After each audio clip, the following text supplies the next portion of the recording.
중에서 1장 이제 마지막 28절에서 마지막 절인데 28절을 다시 한번 보시겠습니다. 또한 그들이 마음에 하나님 크기를 싫어하며 하나님께서 그들을 그 상실한 마음대로 내버려 두사 합당치 못한 일을 하게 하셨으니. 자, 들어보실까요? 현재 한국과 불란서 세계 여러 곳에서 절찬리에 지금 상영되고 있는 영화가 있는데 뮤지컬 레미제라블, 여러분 보신 분들 계실 거고 너무 유명한 것에 비해서 이 레미제라블은 19세기 불란서 혁명을 주제로 한 영화입니다. 빅토르 휴고 불란서의 작가인데 이미 노벨 문학상도 이걸로 탔고 그 외에도 우리에게 많이 알려진 노틀담의 곡추, 훌륭한 작품들이죠. 이 레미제라는 내용은 혁명에 관련된 소재이지만 저는 여러 차례 이 영화를 봤습니다. 뮤지컬도 런던에 가서 봤고 성경적인 메시지가 많이 표현되어 있습니다. 이 작품은 지금까지 34차례에 걸쳐서 영화가 제작되었고 수많은 상을 수상했습니다. 지난달에도 또 미국에서 큰 상을 뽑아줬죠. 또 영화와 좀 다른 뮤지컬은 맨 처음에 불란서에서 1980년에 뮤지컬이 시작돼서 좀 중단됐다가 85년, 한 33, 4년 전이죠. 훨씬 전이니까 영국에서 제작해서 런던에서 현재까지 27년째 뮤지컬이 상영되고 있습니다. 런던에 한번 가보시면 피카데리 서커스에 뮤지컬 몇 개씩 하는데 거기 레미제라블 지금도 상영합니다. 현재까지 한 11,000회에 달하는 연속 공연을 기록 세웠습니다. 계속되는 거죠. 최고의 기록을 세우고 있고, 조금 더 디테일한 것은 이 작품은 세계 42개국 308개의 도시에서 21개국어로 공연이 됐습니다. 대단한 작품이죠. 이게 마지막 우리 교회에서 파리 장로교회, 아무도 지금 내가 농담을 줄 알고 조재현 시나리오, 오택준 연출, 청소년들이 지난 성탄절 본교회에서 제의를 했습니다. 얼마나 인기를 끌었는지 기억 안 나세요?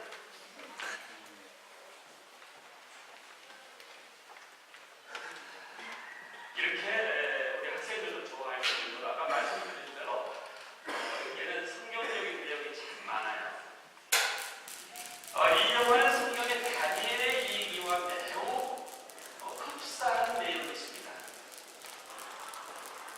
긴 스토리를 짤막하게 요약한다고 하면 19년 동안 감옥 생활을 했던 주인공 이 장괄장이라는 사람이 수도원이에요. 기록에 보면은 지금 몽마르트의 큰 성신성당 옆에 있는 성비에르 성당이나 조그마한 성당이 하나 있어요. 그 최고 오래된 성당 기억나지 않습니까? 그게 이제 수도원으로 나오는데 그 수도원의 미리엘 신부의 말 한마디를 통해서 하나님에 대한 영향을 이루는 겁니다. 이 사람이요. 이게 굉장히 중요해요. 즉 기독교인이가 되는 거죠. 자, 신앙적인 언어로 우리가 말한다고 하면은 이 사람은 그 신부의 말 한마디와 태도에 따라서 기독교인이 됐는데 뭔 어게인 성령을 체험하는 겁니다. 여기서부터 출발합니다. 성령을 체험합니다. 그리고 그의 생애를 부무한 사람들을 위해서. 그 미주러블이라는 말이 부무하다, 고통스럽다, 가난하다 그런 말이지 않습니까? 앞에 관사가 없고. 그래서 미주러블. 이 가난하고 이 부한 자들을 위해서 살아가는 의인의 모습이 오시다. 의인의 모습. 거기 뭐 시사성이 있는 혁명을 주제로 크게 다뤘지만은 거기서부터 시작되는 이걸 모르면 안 돼요.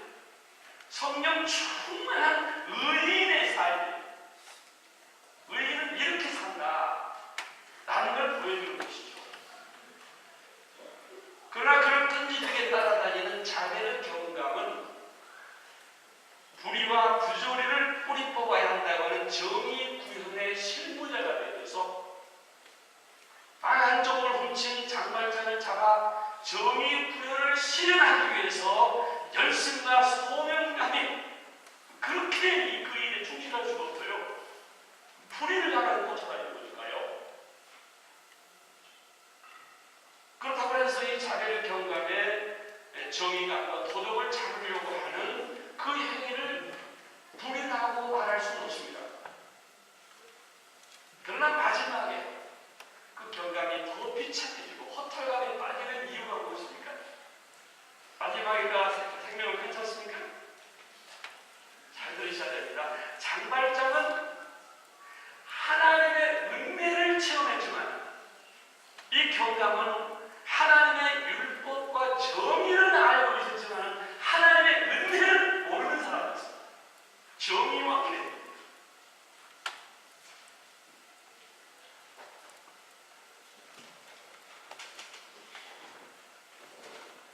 이 성경 말씀에 보면은 내가 다니엘에 대한 얘기가 되는데요. 다니엘서 11장 32절을 보시면 이런 구절이 있습니다. 자기 하나님을 아는 백성을 강하여 용맹을 바랍니다. 화면에 나왔네요. 네, 밑에 나와요. 우리 다 같이 한번 따라서 하겠습니다. 자기의 하나님을 아는 백성은 강하여 용맹을 바라리라. 할렐루야. 이 대목은 다니엘과 세 친구들이 종살이를 하는 바벨론에서 모든 불의와 싸워서 승리했던 것을 요약하는 말씀입니다. 다니엘과 세 친구들은 칼 한 번 휘두르지 아니하고 노예신분이었는데 엄청난 바벨론 제국을 하나님 앞에 무릎을 꿇게 하나님을 아는 사람이고 하나님을 경험한 사람이기 때문에 그렇습니다. 장발장은 끈질기게 그를 쫓는 경감에게 주먹 한 번 휘두르지 아니하고 얼굴 한 번 찌푸리면서 퉁명스럽게 하지 않으면서 마지막에 그를 모두가 다 두 손과 발을 들게 만드죠. 무엇이 그를 그렇게 가만히 했습니까? 하나님을 아는 거죠. 하나님이 그렇게 했습니다. 하나님을 체험하고 하나님을 아는다는 이러한 놀라운 역사가 그에게 따를 줄로 믿습니다.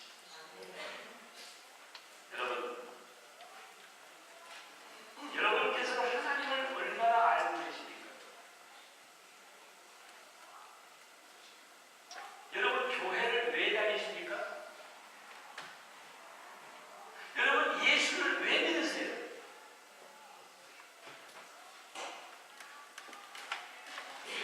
시편 72편에 하나님께 가까이 하는 자에게 복이라. 로마서 시작하면서 1장에 그런 얘기했습니다. 복음을 부끄러워하지 않는 것은 복음은 하나님의 능력이 됩니다. 저와 여러분의 삶 가운데 매일매일 체험할 수 있는 하나님을 이렇게 체험할 수 있기를 주의 이름으로 축원합니다. 불신자이든 신자이든 하나님을 알만 할 것이 그 사람의 본능과 양심과 만물과 역사를 통해서 알 수 있게 되어 있다. 그렇게 1장 19절에서 선언을 했습니다. 그런데 하나님께 감사하지 아니하고 하나님께 영광을 돌리지 아니할 때, 지난 시간에 말씀했습니다. 지난 시간에 말씀의 요약은 요즘 이런 거였습니다. 하나님을 알면서도 하나님께 감사하지 아니하고 영광을 돌리지 아니할 때에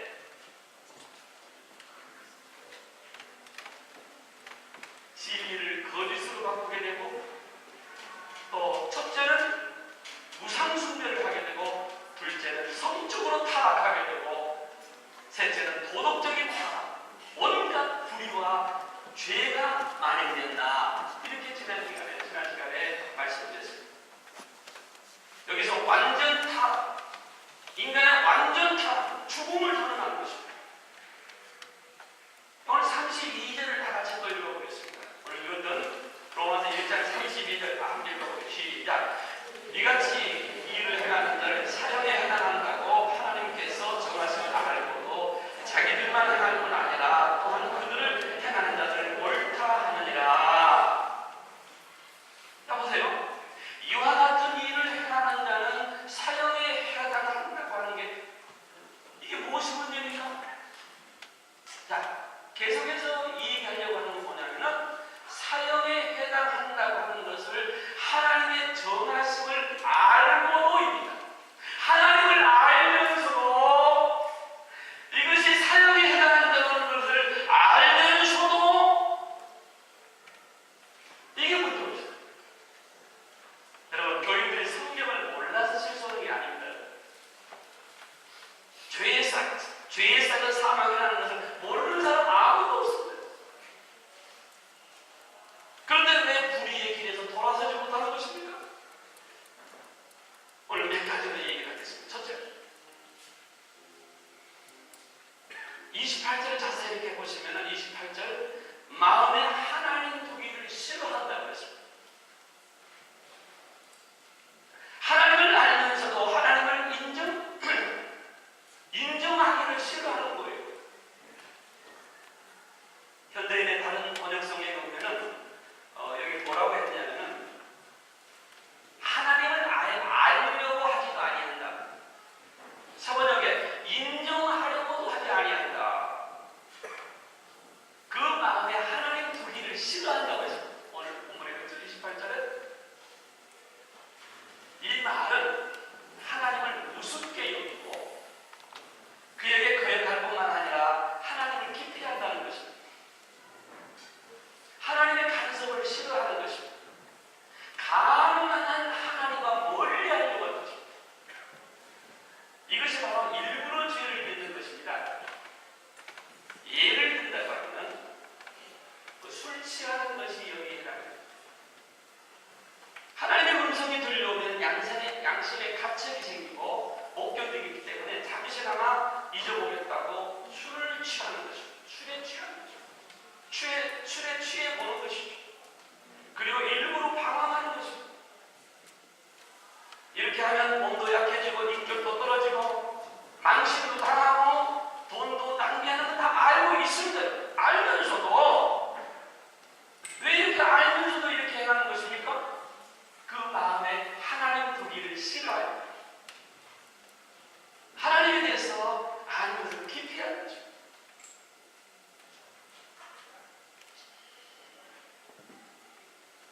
우리 해외에서도 연말이나 이렇게 어떤 분위기가 이렇게 방학 때가 되면은 이런저런 모임을 갖게 됩니다.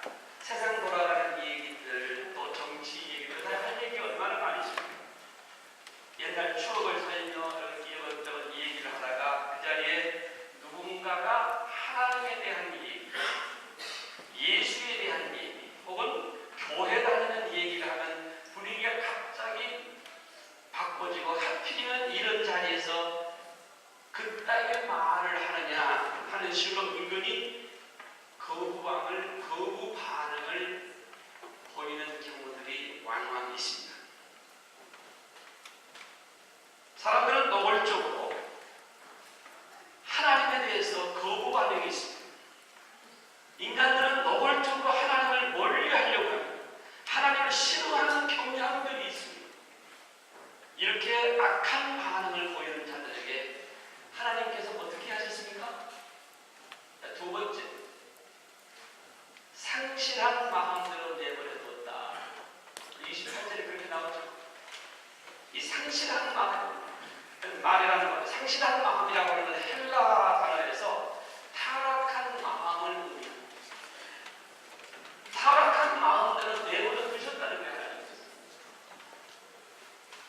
현대 사회를 포스트 모던 시대, 포스트 모던 문화에 우리가 살고 있습니다. 포스트 모던 시대가 뭡니까? 절대 진리가 없고 개인적이고 질서가 없고 상대적이라는 이 문화 속에서 우리가 살고 있습니다. 뭐 쉽게 얘기하면 모든 게 혼선입니다.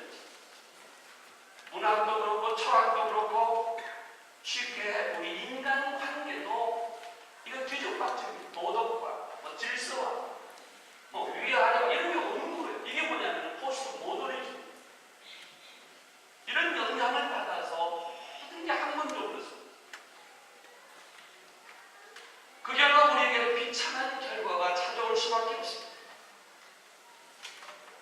그래서 오늘 28절에 또한 그들이 마음에 하나님 두기를 싫어하며 하나님께서 그들을 그 타락한 마음대로 내버려 두사 합당치 못한 일을 하게 하셨으니, 자 29절에 낱낱이 그 얘기하지 않습니까? 아주 구체적으로 얘기합니다. 29절에 모든 불의, 추악, 악의가 가득한 자요, 시기, 살인, 분쟁, 사기, 악독이 가득한 자요, 수근수근한 자, 가득하다 모든 게 가득 차 있다는 겁니다.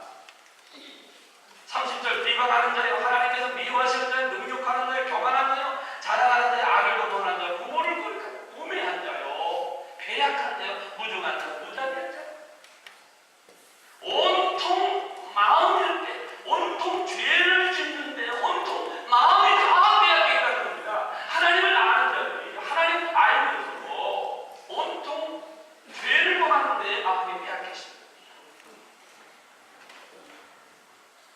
하나님을 알고 하나님을 아는 지식으로 가득 채워져야 해야 될 이 마음이 음란과 악한 생각과 우리 마음이 빼앗겨 있다는 것이죠.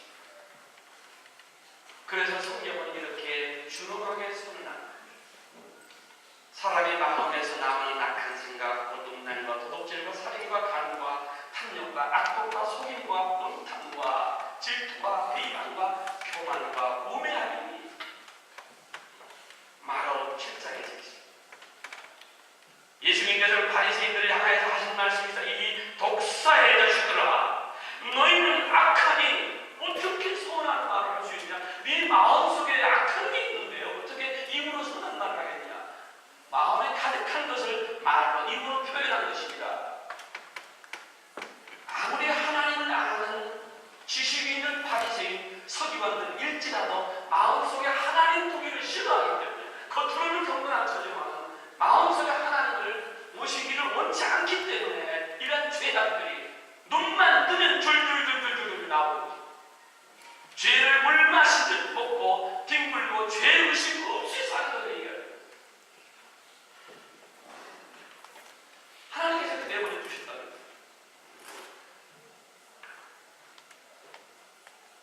세 번째로는 죄를 크게 세 가지로 구분을 해보겠습니다. 오늘 29절에 대한 얘기를 이렇게 분석을 해보면 몇 가지 나눌 수 있어요. 첫째는 본질적인 죄가 있어요. 본질적인 죄. 인간 자신 안에 잠적해 있는 근본적인 죄. 모든 불의, 추악, 탐욕, 악이 가득하고요. 불의는 하나님의 의를 반대하는 모든 죄를 얘기합니다. 두 번째는 다른 사람들을 괴롭히는 죄를 얘기합니다. 사기, 살인, 분쟁, 사기, 악독이 가득한가요? 이 시기는 결국 살인까지 간다 그런 얘기예요. 남을 시기하고 질투하는 것, 이게 결국 사람을 죽이는 일까지 가거든요. 세 번째는 공동체를 파괴하는 죄도 있습니다. 29절에서 30절에 나와요. 그 12가지를 낱낱이 구별해요. 첫째는 수근수근하는 것. 사람들이 보이지 않는 것에서 악평하고 비방하는 그런 분위기, 공동체 분위기가 있는 것. 두 번째는 비방. 사람이 보이는 공개적으로 상대의 잘못을 공격하고 헐뜯고 깎아내리는 것이죠. 세 번째, 하나님을 미워하고. 네 번째, 능욕. 능욕이 뭐죠? 사람을 괴롭히고 악의를 가지고 인권을 유린시키고. 교만이라는 말도 있지 않습니까? 여러분, 교만이 무엇입니까? 다른 사람을 멸시하고 자신을 높이는. 여러분, 교만은 뭐 의시되고 뭐 외모가 뭐 이게 교만이 아닙니다. 교만이라고 하는 것은, 교만은 기도하지 않는 게 교만입니다. 교만은 하나님께 예배드리는 것을 소홀히 하는 것, 교만입니다. 내가 스스로 할 수 있다는 거죠. 그렇기 때문에 하나님께 무릎 꿇지 않죠. 하나님께 기도하지 않는 것입니까? 하나님께 예배드려야 할 이 거룩한 주일날 하나님께 예배드리지 아니하는 거, 이게 교만이에요. 내 힘으로, 내 능력으로, 내 지식으로 내가 할 수 있다는 말이에요. 이게 교만입니다.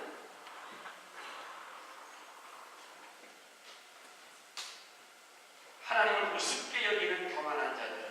여기 보니까 어리석은 자는 그 마음에 이르기를 하나님이 없다 하는 거다. 시편 14편에 말하고 있습니다.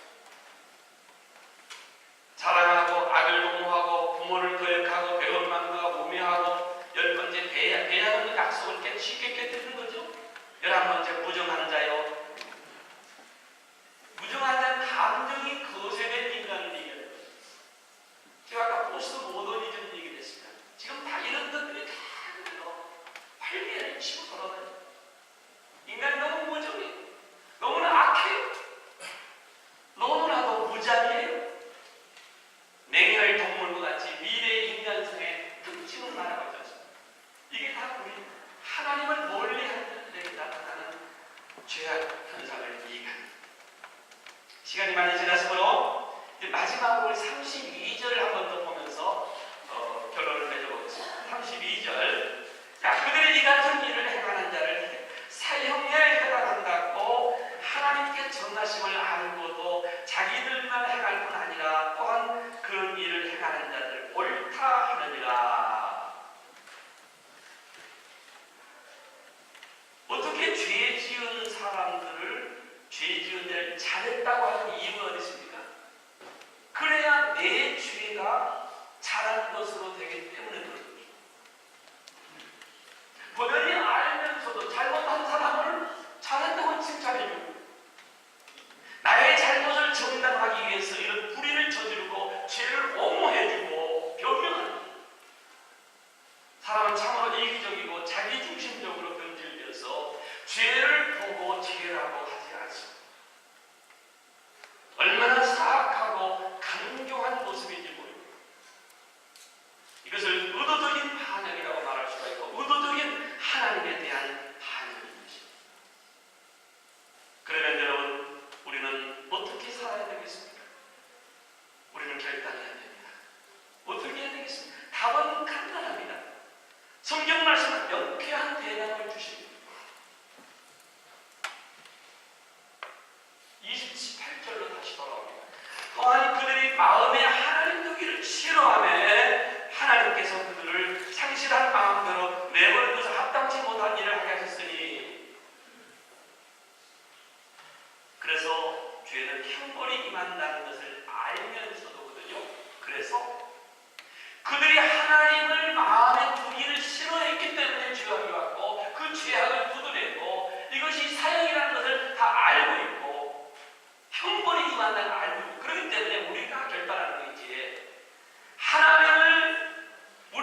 3장 5절에 너는 범사의 틀을 인정하라. 그리하면 네 길을 지도하시리라. 아멘. 범사의 틀을 인정하라. 모든 일에 하나님을 인정해야 됩니다. 하나님을 먼저 하면 안 돼요. 하나님 그 길을 싫어했기 때문에 이런 문제가 온 거예요. 저와 여러분들 마음속에 하나님 그 길을 싫어하는 게 너무 많으니까요. 주님이 아무리 급한 일이 있어도 주님 앞에 나와서 예배드려야죠. 하나님의 말씀을 가까이 해야죠. 기도해야죠. 왜 기도 안 하는 겁니까? 교만해서 그런 거예요. 교만해서 예배 안 드리고 교만해서 기도 안 하는 거예요. 그래서 이런 문제가 생긴 거예요. 사형에 해당되는 걸 알면서도 인정하고 옹호해주고 죄를 죄라고 하지 아니하고 알면서 잘못된 거 알면서도 그럴 때 우리는 하나님 보기를 좋아하시는 여러분들 되시기 바랍니다. 하나님을 인정하시기 바랍니다. 여러분, 우리 하나님을 아무리 잘 믿어도 예수 믿고 구원받고 용서받고 거듭난 기독교인이라 할지라도 여전히 우리 마음속에는 우리 안에 악독과 거짓과 잘못된 게 많이 있다는 것을 우리는 알고 있습니다. 그래서 성령께서 날마다 우리를 붙잡아 주셔야 돼요. 성령께서 이 모든 악함에서 막아주셔야 됩니다. 성령께서 우리를 붙들어 주셔야 됩니다. 성령은 다니엘을 붙들어 줬습니다. 성령은 장발자를 붙들어 줬습니다. 무슨 어려움이 있어도 성령이 붙들어 주신 거예요. 의인의 길이에요. 의인을 붙들어 주신 거예요. 그래서 여러분, 성령 충만한 여러분들 되시기 바랍니다. 하나님께서 의인의 길을 열어주시고 의인의 길을 높여주실 줄로 믿습니다. 여러분, 하나님 앞에 겸손히 나오시는 여러분들 되시기 바랍니다. 하나님께 겸손하시길 바랍니다. 죄의 구렁텅이에 빠지지 않도록 붙잡아 주시는 분은 우리 하나님 성령님이십니다. 그러므로 자기 하나님을 아는 백성은 강하여 용맹을 바랍니다. 이 하나님을 찾는